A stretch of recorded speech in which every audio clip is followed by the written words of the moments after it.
My husband's family pretended to be poor for a year. They wanted to see if I was after their money. When I found out the truth, I walked away with everything they tried to hide. There was a morning, not long ago, when I sat at my kitchen table with a cup of coffee I never drank, and a folder of documents I never wanted to exist. I remember thinking about how close we all came to losing everything. Not in the dramatic, movie-style way people imagine when they hear a story like this. Quietly. Gradually. The way a house settles until one day you notice a crack in the wall. And realize it's been there for years.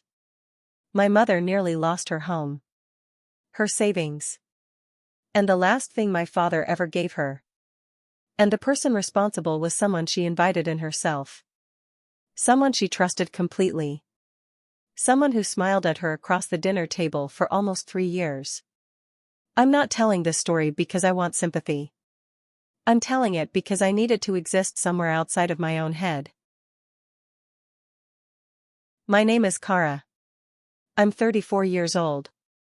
I work as a technical writer for a mid-sized software company in the city where I grew up.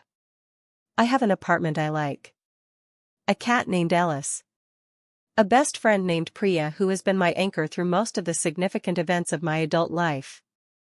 And a mother named Diane. Diane is, without question, the most trusting person I have ever known. My mother's trust isn't naivety. I want to be clear about that. People have a habit of blaming the victim in stories like this. But my mother is not a foolish woman. She raised 2 children mostly on her own after my father's illness took more and more of his energy. And eventually his life. She managed the household finances. Handled contractors. Negotiated with insurance companies.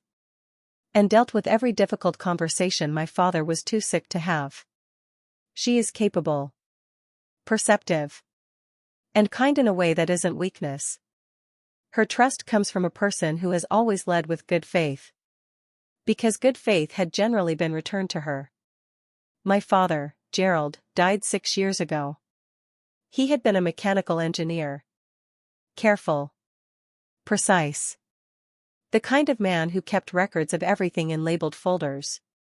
On the first Sunday of every month, he reviewed the household finances. It was a ritual.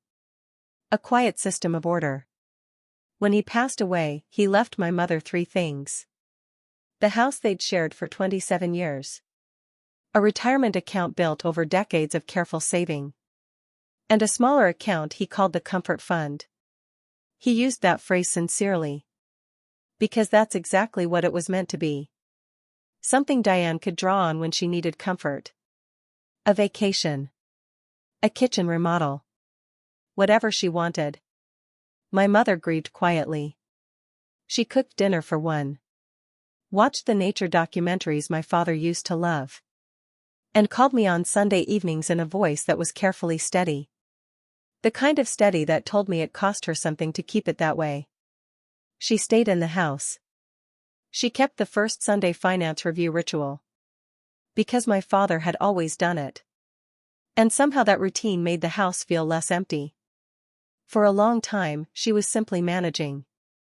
About 18 months after my father died. My mother mentioned something during one of our Sunday calls. A man had moved in 2 doors down from her on Waverly Street. His name was Martin Holt. Martin was 58 when he arrived. Recently relocated from the Pacific Northwest. He said he had gone through a difficult divorce. He had the kind of face people instinctively trust. Open.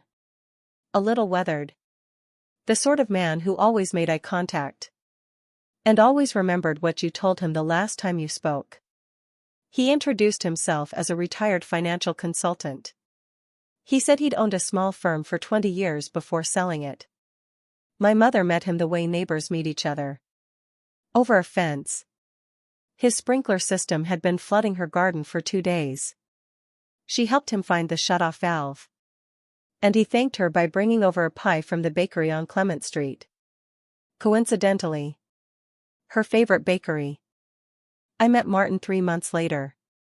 My mother invited him to dinner. Just a small group. Her. Two neighbors. Martin. And me. My first impression? He was exactly what he appeared to be. Friendly. Articulate. Curious about other people. He asked thoughtful questions.